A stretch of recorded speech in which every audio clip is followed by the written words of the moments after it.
Winter, 1788. Special conventions are called in the states to approve or reject the new Constitution. If 9 states ratify, the Constitution will become the law of the land, but it is clear that this will be an uphill battle.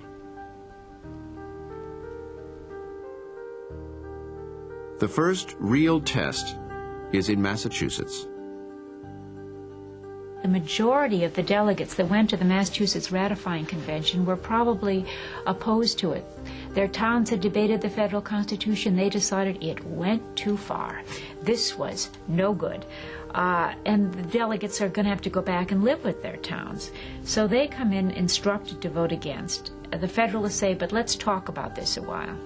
And they debated provision by provision, and the Federalists are extremely skilled debaters. They're able to explain an awful lot. For example, a Senate with a 6-year term. Who heard of such an outrageous thing as a 6-year term? In Massachusetts, all office holders were elected every year, where annual elections end, tyranny begins. That was the slogan.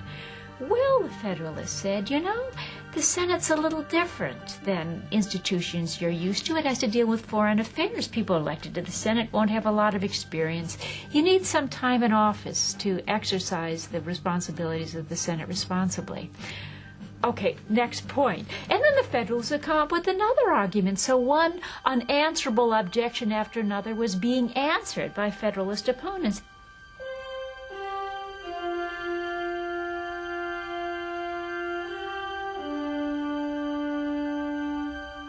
At a certain point in the Massachusetts Convention, the anti-Federalists realize they're being out-debated. They say, oh, what's the point of this anyway? Let's just vote it down and go home. And at that point, Samuel Adams, who'd been very quiet, he was not a good speaker. He had a lisp. He says, this isn't something we should rush. This is very important.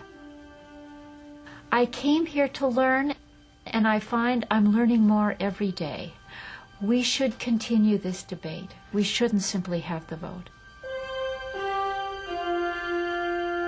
The Federalists defend the Constitution clause by clause. They make each detail of the plan seem reasonable. But they have no answer for the anti-Federalists' biggest worry, that the proposed government will be simply too big and too powerful.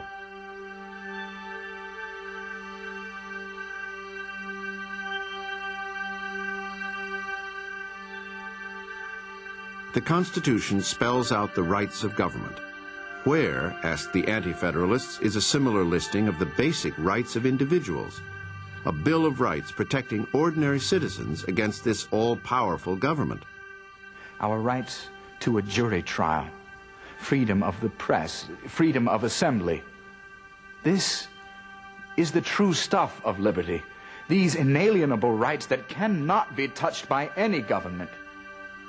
Without these guarantees, we might as well just appoint ourselves a king and take lessons in the art of bowing low. This objection is answered by Federalists like Noah Webster.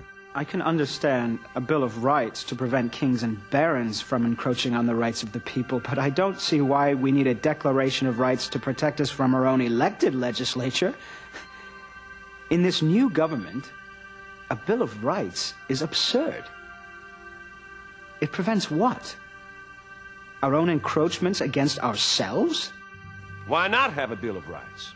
Why not a short document saying our rights are preserved? Are you worried that it will use up too much paper? Liberty is not protected by parchment barriers. It is the very system of this new government which will protect us. Government is separated into different branches, each with a different mode of election, and each having different powers.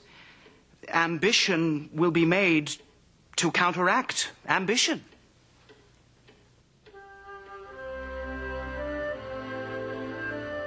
In the end, both sides are victorious.